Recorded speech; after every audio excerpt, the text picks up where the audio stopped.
말씀 읽겠습니다. 요한계시록 3장 18절입니다. 요한계시록 3장 18절 우리 한 절 말씀 다 같이 봉독하시겠습니다. 같이 읽겠습니다.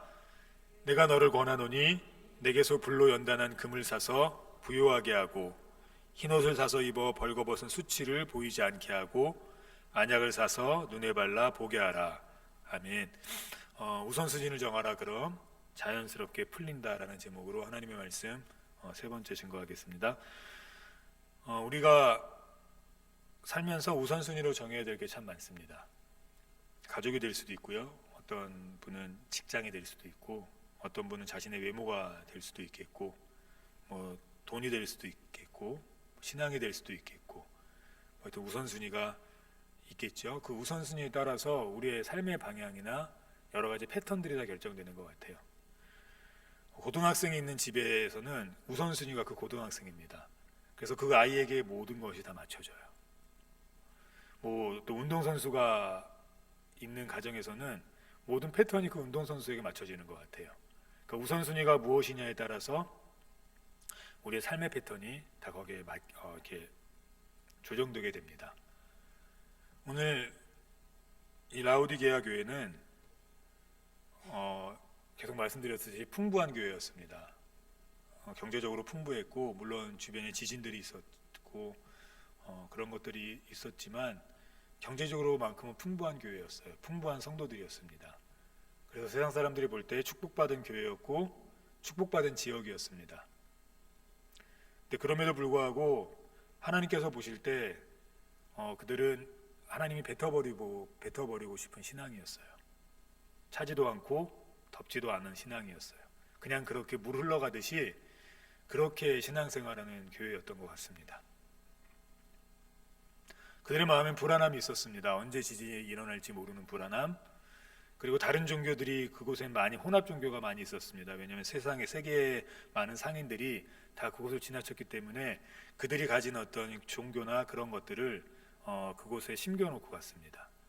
그래서 신앙이 무너질 것 같은 무서움들, 이런 여러 가지 힘겨움들과 함께 살아가면서 공존해야 하기 때문에 힘겹고 어렵고 물질적으로는 풍요하지만 불안한 그런 삶을 살았던 것 같습니다. 불안하다 보니까 불평하게 되고, 불평하다 보니까 정신적으로 힘들게 되고, 정신적으로 힘들다 보니까 모든 것들이 다 시선이 안 좋게 보이기 시작하고, 그러다 보니까 모든 것을 다 안 좋게 얘기하고 안 좋게 바라보고 우리의 삶이 그렇게 됩니다. 누가 쳐다보는 것도 째려보는 것으로 보게 되고, 누가 실수로 친 것도 때린 것이 돼서 목숨까지 죽이게 되는 상황이 되게 되고, 이렇게 우리가 흘러가는 겁니다. 그래서 오늘 성경은 너네가 지금 신앙생활하는 데 있어서 우선순위가 잘못됐다고 얘기합니다. 내가 너희를 권하노니 우선순위를 바로잡으라는 거예요. 내가 아무리 이거야 얘기해도 그 사람의 삶을 보면 그 사람의 삶의 우선순위가 뭔지 알 수 있습니다. 내가 아무리 하나님 사랑한다 그래도 올바로 신앙생활하는 모습이 보이지 않으면, 돈 따라가고 직장 따라가고 자녀 따라가면 우선순위가 하나님이 아니죠. 그 사람의 삶의 패턴을 보면, 삶의 형태를 보면 알 수 있어요.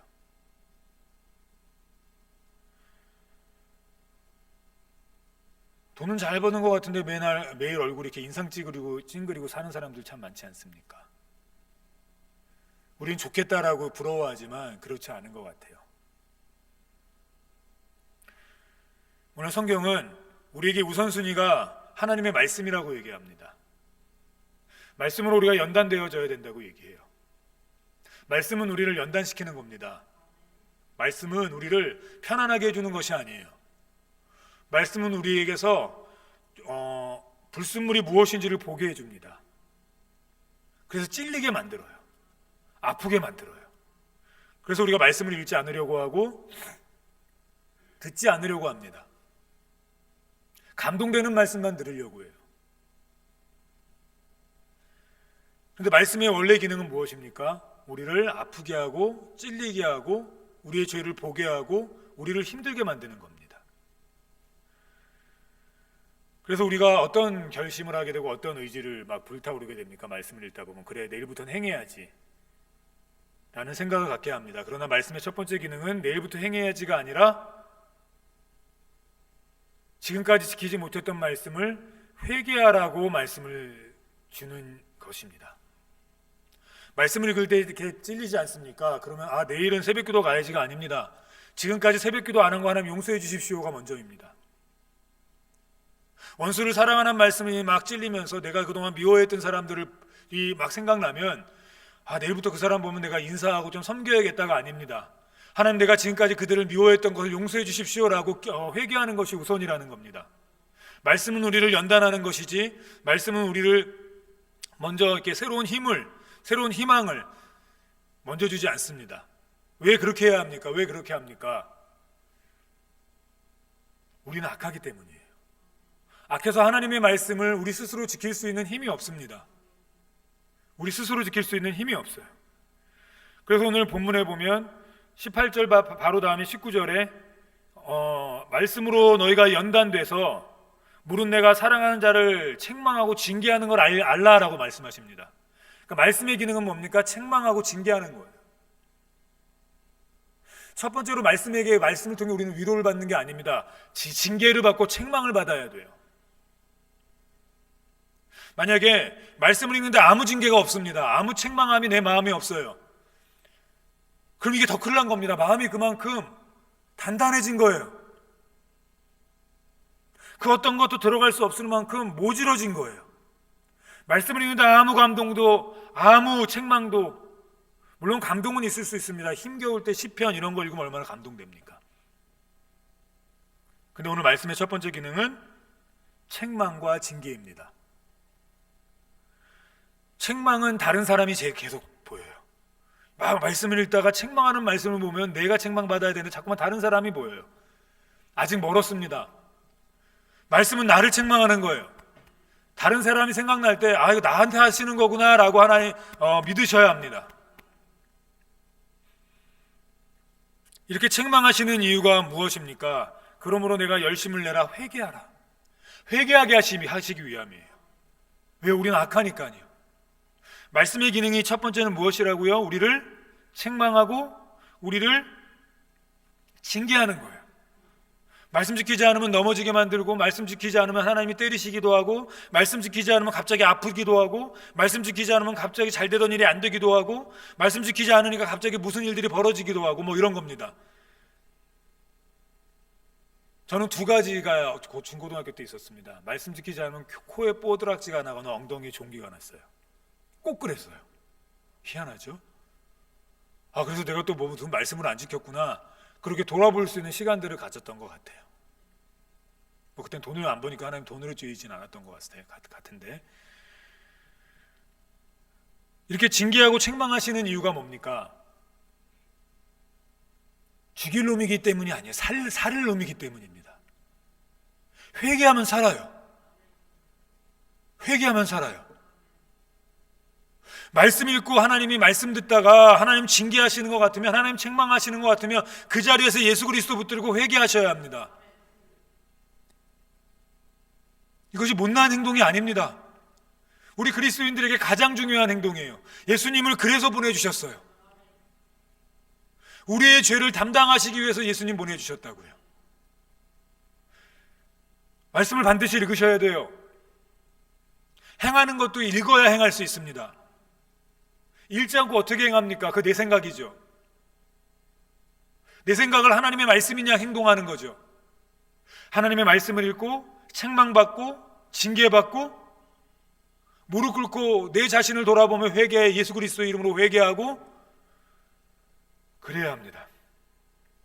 그래야 우리가 말씀을 지킬 수 있는 힘이 생기기 시작해요. 절대로 우리의 힘으로는 말씀을 지킬 수 없습니다. 왜 그렇습니까? 우리는 생각하는 모든 것이 악해요. 생각하는 모든 것이 악해요. 아닌데요, 저는 그렇지 않은데요. 아니요, 성경은 우리가 악하다고 얘기합니다. 그것이 변화될 수 있는 방법은 그리스도의 피밖에 없어요. 우리 자신을 볼 수 있는 방법은 십자가밖에 없어요. 어저께 어떤 프로에서 사춘기인 딸과 운동선수가 이제 어떤 코로나 때문에 더 이상 운동선수를 잠깐 쉬게 되면서 집에 있을 수밖에 없는 그런 어떤 상황 속에서 부모와 자식이, 아빠와 딸이 이렇게 막 대립하는 그런 장면이 있었습니다. 근데 서로 몰라요. 서로 잘하는 줄 알아요. 아빠는 자식에게, 그 딸에게 최선을 다했다고 생각했대요. 정말 잘한다고 생각했대요. 근데 딸은 이렇게 얘기해요. 내가 아빠에게서 존경할 모습이 있어? 저도 아빠가 되다 보니까 자식의 그 말 들으면 완전히 인생이 무너지는 것처럼 다 무너질 것 같아요. 내가 이런 것 때문에 얘네들을 키웠나 뭐 이렇게 될 것 같거든요. 그 마음이 좀 전달됐어요. 근데 아버지는 몰라요. 최선을 다했대요. 맞아요. 우리가 그래요. 우리는 우리밖에 못 봐요. 나는 잘하는 것 같아요. 나는 언제나 최선을 다하는 것 같아요. 우리는 우리 자신이 어떤지를 못 봅니다. 주변에 있는 사람은 다 보는데 나는 못 봐요. 그래서 말씀을 봐야 돼요. 말씀을 읽으면 내가 보여요. 내가 얼마나 악한지, 내가 얼마나 의도가 불순했는지, 내가 얼마나 사악한 존재인지, 내가 얼마나 게을렀고 얼마나 신앙인이 아니었는지 말씀을 봐야 보입니다. 그래야 회개가 흘러나오기 시작해요. 하나님 이 죄인 용서해 주시옵소서. 그 회개가 있을 때 드디어 어떻게 됩니까? 오늘 본문의 마지막 이렇게 얘기합니다. 안약을 사서 눈에 발라 보게 하라. 안약을 사서 눈에 발라 보게 하라. 예수로 옷 입고 회개하면 진짜 하나님이 이제 보여주실 것들이 보여지게 돼요. 이제 말씀을 띄워주세요. 보여주실 것들이 보이게 돼요. 나중에요. 이제 좀 이따가 거기 순서대로 해주면 돼요. 우리가 회개하고 말씀을 붙드는 순간 내 죄가 용서되어지면서 그냥 거기서 끝나는 것이 아니라 그래 이제 내가 하나님 말씀대로 살아야겠다라는 다짐과 행동이 우리에게서 나타나기 시작합니다. 왜 그렇게 그럴까요? 왜? 성경은 우리의 본 모습을 이렇게 얘기합니다. 요한일서 2장 16절 같이 읽겠습니다. 이는 세상에 있는 모든 것이 육신의 정욕과 안목과 정욕과 이생의 자랑이니 온 것이 아니요 세상으로부터 온 것이라. 우리가 보는 것이 다 이래요. 지금 라오디게아의 교인들에게 안약을 사서 눈에 발라 보게 하라라고 얘기한 이유는 무엇 때문이냐면 이 지역의 그 물의 특성상 안약이 이 지역의 특산물이었어요. 이 지역의 안약이 굉장히 좋았어요. 그 눈이 흐릴 때마다 이 라오디게아 지역에서 생산된 안약을 넣으면 눈이 순간적으로 이렇게 맑아졌어요. 오래 가진 못했지만 그만큼 굉장히 좋은 안약이었다고요. 그래서 그들은 눈이 좋다고, 그들은 언제든지 눈이 맑아질 수 있다고 생각했던 그들에게 하나님이 너네 눈 아직 못 보고 있어. 니네 지금 보이는 거 다가 아니야. 니네 안약 좋다며. 안약을 사서 봐. 그리고 얘기하는 겁니다. 회개하라고. 회개하면 보여요. 회개하면 내가 보이고요. 회개하기 시작하면 진정으로 내가 살아가야 될 길이 보여요. 왜요? 그 전까지는 내가 보는 모든 것들이 육신의 정욕과 안목의 정욕과 이생의 자랑 이런 것이었습니다. 하나님께 물질을 달라고 하는 이유도 안목의 자랑 때문이었어요. 다른 사람들에 대한 것 때문이었어요. 사울이 하나님이 이렇게 선택하셔서 왕이 되지 않았습니까? 하나님이 버리셨잖아요.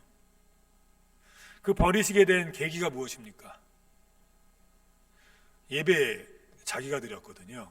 조금 더 기다렸어야 되는데 상황상 기다릴 수가 없었어요. 예배를 드리게 된 이유가 뭡니까? 끝까지 기다리고 싶었습니다. 근데 하나님의 말씀을 어기고 예배를 드리게 되거든요. 왜 그랬습니까? 사람들의 시선이었어요. 백성들이 나를 어떻게 생각할지, 안목의 자랑 때문이었어요. 사울이 죽을 때 어떻게 죽습니까? 막 도망가다가 부상을 당하거든요. 부상을 당해서 주변을 보고 이렇게 얘기합니다. 야, 그래도 내가 명색의 왕인데 유대 핏줄인데 내가 저 개만도 못한 사람들에게 죽어서 되겠냐? 쪽팔리지 않겠냐? 그래도 왕인데 네가 나를 찔러라. 뭐 때문이었습니까? 자신의 체면 때문이었어요. 체면 때문에 교회 다니십니까? 대부분의 경우에 체면 때문에 교회 다녀요. 체면 때문에. 그 명색이 내가 뭔데?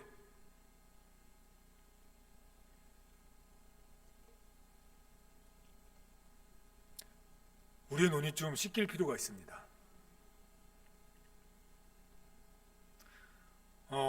세상은 보이는 걸로 다 판단합니다. 보이는 게 돈이지 않습니까? 보이는 게 명품이고, 보이는 게 그 사람의 어떤 외형적인 모습이고, 보이는 게 그 사람이 가진 집이고, 뭐 차고, 뭐 이런 것들입니다. 그래서 우리가 목숨 걸고 돈을 벌려고 애쓰고, 좋은 차를 타려고 애쓰고, 좋은 집에 살려고 애쓰는 것 같습니다. 물론 그렇지 않은 경우도 많죠. 근데 대부분의 경우가 그래요. 근데 좀 더 성숙한 사람은 내면을 봅니다. 그래서 그 사람 착해야 돼, 그 사람 성실해야 돼, 뭐 이런 거 봅니다. 근데 꼭 결혼할 때 보면은 돈 많은 사람하고 결혼시키려고 하더라고요. 그 말도 사실은 거짓말인 것 같아요. 뭐 내면이 어떻든 일단 돈이 많아야 돼요. 내면이 어떻든 일단 좀 편하게 살 수 있는 집안이어야 돼요. 내면이 어떻든 그 사람의 집안의 여력에 뭐 교수 집안, 아니면 뭐 사업가 집안, 아니면 뭐 이런 것들을 보는 것 같습니다. 왜냐면 우리가 보는 게 그게 다이기 때문이에요. 그걸 뭐라고 할 수 없지 않습니까? 왜요? 그게 다니까요. 우리가 볼 수 있는 한계가 거기까지니까요. 기껏 봐야 내면인데 그것도 속을 때가 많아요. 한길 물속은 알아도 사람 속은 모른다지 않습니까? 그 속에 뭐가 들었는지 우리가 어떻게 합니까?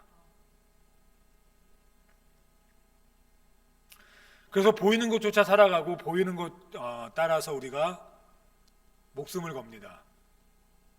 그러다가 조금 더 이제 인생을 경험한 분들 중 죽음의 문턱까지 갔던 뭐 질병으로든 무엇으로든 그분들은 약간 이제 삶의 방향이 좀 바뀌는 것 같아요. 우선순위가 바뀌는 것 같아요. 그 전까지 막 돈만 쫓아서 살다가 병에 걸렸거나 어떤 바쁜 인생 속에 살다가 힘겨움을 경험한 이들은 목숨의 어떤 위기까지 갔던 분들은 그 우선순위가 이제 가족에게로 바뀌기도 하고 자신을 돌아보는 삶으로 바뀌기도 하고 그래요. 뭐 그것이 좀 더 나은 삶이겠죠. 그런데 그들도 죽음을 눈앞에 뒀을 때 모든 것을 경험했던 솔로몬과 같은 고백을 하게 됩니다. 전도서 1장 2절 보니까 전도자가 이르되 헛되고 헛되니 모든 것이 헛되도다. 다 해봤는데 다 헛됐습니다. 솔로몬은 심성까지 꿰뚫는 지혜를 가졌었습니다. 그 아기 사건을 통해서 보여주지 않습니까? 모두가 누구의 아기인지 판단할 수 없는 그때 솔로몬은 모성애를 봤어요. 모성애로 진짜 엄마가 누구인지를 판단했습니다. 내면까지 읽을 수 있는, 지금으로 말하면 모든 것을 다 볼 수 있는 해안이 열린 사람이었습니다. 근데 그가 이렇게 얘기합니다. 헛되다. 헛되다. 오늘 라우디게아 교인들에게 똑같이 얘기합니다. 헛되다. 네가 지금 보는 것들 다 헛되다. 너네 안약 되게 좋다며. 봐야 될 걸 봐야 된다. 봐야 될 것. 전도자가 전도서를 쓰면서 첫 번째 시작하는 문구는 헛되다. 얘들아, 청년들에게 보내는 자기 자식에게 주는 유서와 같은 글이었거든요. 솔로몬이. 자식에게 이렇게 처음부터 얘기해요. 야, 힘내라, 열심히 살아라, 세상엔 즐길 것이 많다, 세상엔 누릴 것이 많다, 세상에는 너가 보지 못한 수많은 것들이 있다. 그런 것들 내가 너에게 재산도 권위도 다 물려주는 거니까 이것들로 누려라. 이러면 참 좋은데, 노세 젊어서 노세 이러면 참 좋은데, 아버지라고 하는 사람이 하는 자식에게 하는 얘기가, 야, 헛돼, 모든 것이 헛돼. 이게 자식에게 할 소리입니까? 한참 열심히 살고 있는 자식에게, 야, 헛돼, 모든 것이 헛돼. 근데 이것이 결론이 아니고 시작이었는데 결론에 이렇게 얘기합니다.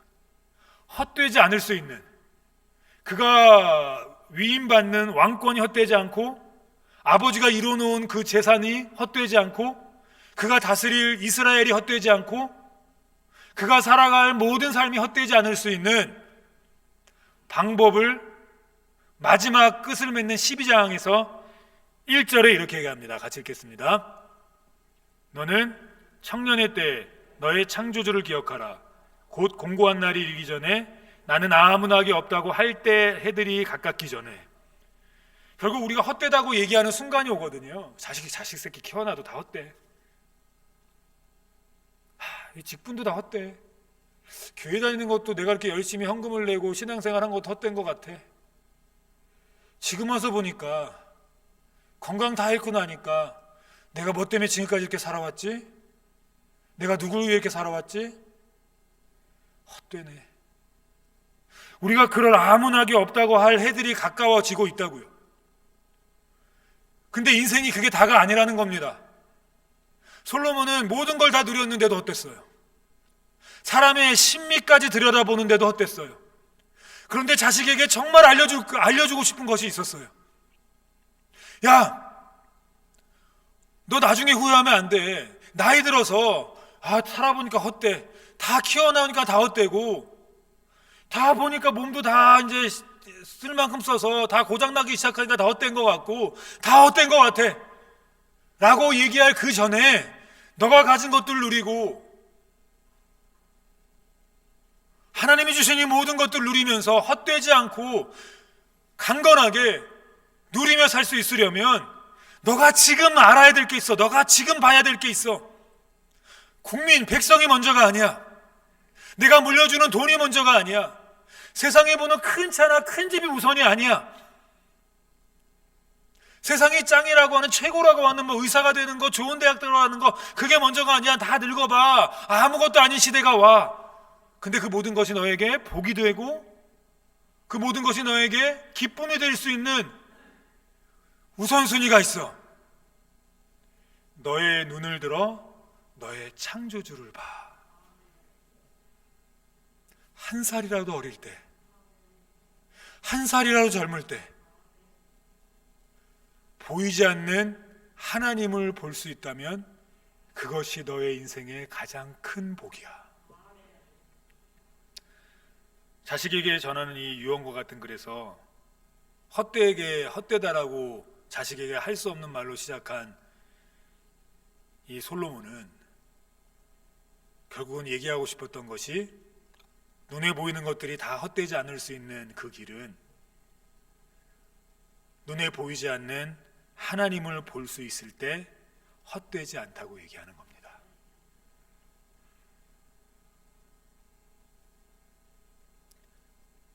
스데반이 예수님 만났어요. 그리고 삶이 새 사람으로 변했어요. 회개하고 새 사람 됐습니다. 회개하고 새 사람 돼서 보이지 않는 것들을 보기 시작했어요. 자신을 미워하는 사람들이 죽어가는 그들의 영혼을 보기 시작했고, 지금까지 살아온 길과 다른 방향으로 말씀을 전하기 시작했습니다. 그 말씀 전하면 죽습니다. 예수가 하나님이라 그러면 죽어요. 그래서 정말 죽게 돼요. 주의 말씀 전하다가 그에겐 그 연단이 죽음이었습니다. 그런데 웃으면서 죽잖아요. 거기서 사울은 바울이 되잖아요. 스데반이 돌 맞아 죽는데 웃는 모습 보고 충격받아서 고민하면서 가다가 그도 볼 수 없었던 분을 보게 됩니다. 스데반이 이렇게 돌 맞으면서 웃으면서 저들의 죄를 용서해 주십시오라고 고백할 수 있었던 이유는 뭡니까? 그 그 누구도 보지 못했던 보좌 우편에 앉아 계시는 예수님을 봤어요. 봤더니 진정한 삶이 무엇인지 봤습니다. 남들은 죽지 못해 살았어요. 남들은 남을 죽여야만 살 수 있다고 해서, 스데반을 죽여야만 살 수 있다고 생각해서 그를 죽이는데 혈안이 됐어요. 그들이 보는 건 그게 다였어요. 근데 돌을 맞는 스데반은 보이지 않는 것을 봤어요. 보좌 우편에 계신 예수 그리스도를 봤어요.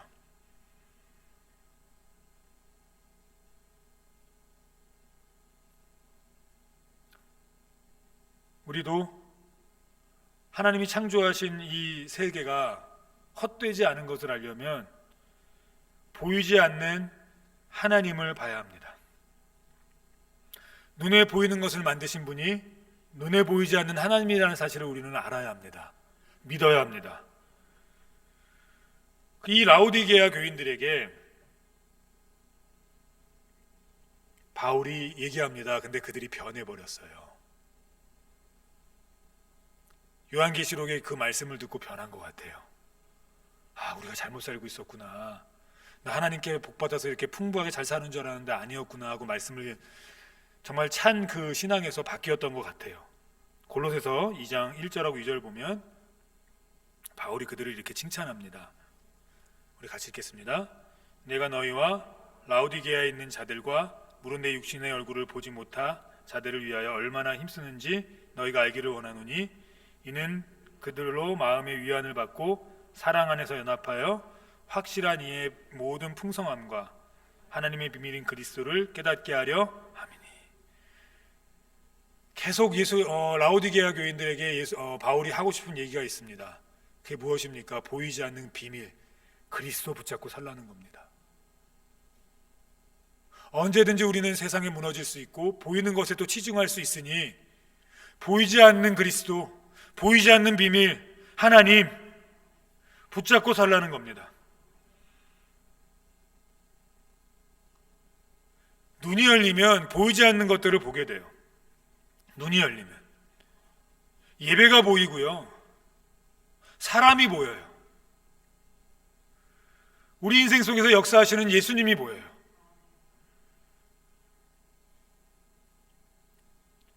강도, 예수님의 양옆에 달려있던 강도 중에 한 명은 예수님의 선택을 받지 못했습니다.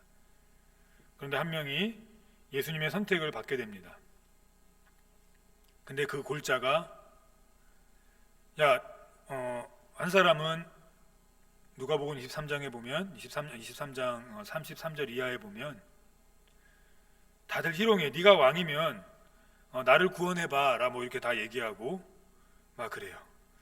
39절에 옆에 달린 한 강도도 네가 그리스도가 아니냐, 우리를 구원해봐라 이렇게 얘기합니다. 보이는 게 다였죠. 왜냐하면 십자가에 자신과 똑같이 십자가에 매달려 있는 예수를 봤으니까요. 그런데 다른 한편에 있는 강도는 보지 못하는 것을 봤습니다. 가로되 예수여, 당신의 나라가 임하실 때에 나를 생각하소서. 어떻게 이런 얘기를 할 수 있었을까요? 하나님이 눈을 열어주시지 않았으면 이렇게 볼 수 있었을까요? 모두가 예수를 십자가에 못 박아라 침뱉고 조롱하고, 그랬더니 예수님 이렇게 얘기합니다. 예수께서 이르시되 내가 진실로 내게 이르노니 오늘 내가 나와 함께 낙원에 있으리라. 봐야 할 걸 봐야 합니다. 게하시가 엘리사를 죽이러 온 군대를 보고 너무 무서웠어요. 그래서 엘리사에게 가서 우리 어떡합니까? 우리 다 죽게 생겼습니다 라고 했을 때 엘리사가 하나님께 기도합니다. 여호와여, 게하시의 눈을 열어 보게 하소서. 게하시의 눈이 열렸어요. 그랬더니 뭐가 보였습니까? 불말과 불병거가 엘리사를 둘러싸고 있는, 지금 온 군대보다 훨씬 더 많은 하나님의 군대가 있는 걸 봤어요.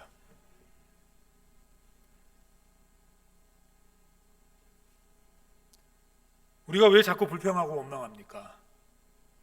그래서 왜 자꾸 우리의 심령을 무너뜨리고 우리의 삶을 무너뜨립니까? 보이는 것만 보기 때문이에요. 나를 미워하는 사람만 보기 때문이에요. 형편없어 보이는 교회만 보이기 때문이에요. 그 교회를 묵고 계신 하나님이 보이지 않아요. 나를 미워하는 그 사람도 하나님이 사랑하셔서 십자가에 못 박혔다는 그 사실을 보지를 못해요. 그래서 불평해요. 내 삶을 인도하시는 하나님을 보지 못하고 내 눈에 보이는 것들만 봐요. 다른 사람보다 못한 나, 다른 사람보다 조그만 집에 사는 나, 다른 사람보다 조그만 차를 모는 나, 다른 사람보다 키가 작은 나, 다른 사람보다 연봉이 적은 나. 맞습니까? 그럼 불평하죠. 그럼 덜덜 떨지요. 그럼 무서움에 힘겨워하죠. 그런데 어떻게 감사가 나올 수 있겠습니까? 그런데 어떻게 하나님 말씀 지킬 수 있겠습니까? 그런데 어떻게 목숨 걸 수 있겠습니까? 보이는 것이 다한데요.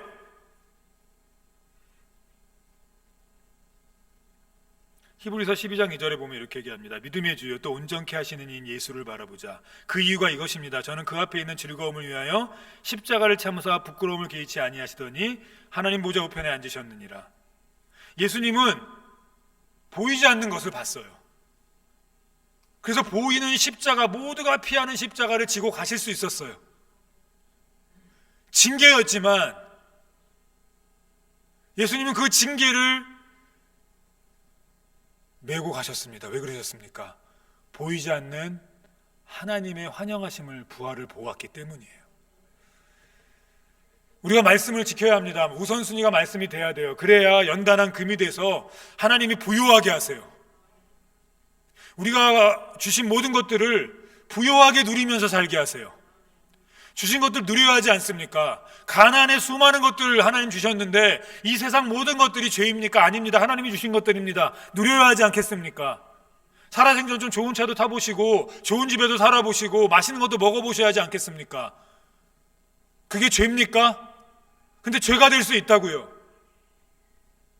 우리가 우선순위가 무엇인지를 알아야 됩니다. 말씀은 우리의 힘으로 지킬 수 없어요. 회개가 앞서야 되고 내 눈이 열려서 보이지 않는 것들을 봐야 돼요. 내가 말씀을 지키는 이유가 무엇 때문입니까? 하나님의 자녀이기 때문이에요.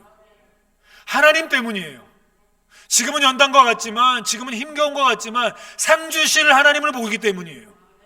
그 후에 나타날 영광과 좋게 비교할 수 없기 때문이에요. 이게 말로 됩니까? 아니에요. 하나님이 보여주셔야 돼요. 봐야 돼요. 주님이 주실 상급. 지금은 힘들지만, 지금 말씀을 지키는 삶이 힘들지만 그럼에도 불구하고 그 앞에 있는 즐거움을 위하여 십자가를 참으사 부끄러움을 개의치 아니하시더니 하나님의 보좌 우편에 앉게 되는 역사가 일어납니다. 지금의 이 힘겨움, 말씀을 지키며 살아가는 이 힘겨움이 부끄러움이죠. 힘겨움이죠. 그런데 하늘의 보좌를 보면, 하나님을 보면 우리가 이 말씀 지킬 수 있다고요. 근데 이 모든 것이 어디서 시작됩니까? 말씀을 보며 나를 발견하고 그 죄 앞에, 십자가 앞에 나아가 회개를 부르짖고 그 회개를 통해 내 눈이 열려 하나님을 보게 될 때 우리는 말씀을 지킬 수 있는 우선순위가 생깁니다. 그럼 어떻게 됩니까? 오늘 말씀 제목처럼 자연스럽게 풀리기 시작해요. 보십시오. 풀립니다. 하나님 풀리게 해주세요. 그것이 하나님의 약속이에요. 우리의 우선순위가 어디에 있는지 돌아보는 시간이 되시기를 주님의 이름으로 간절히 축원합니다.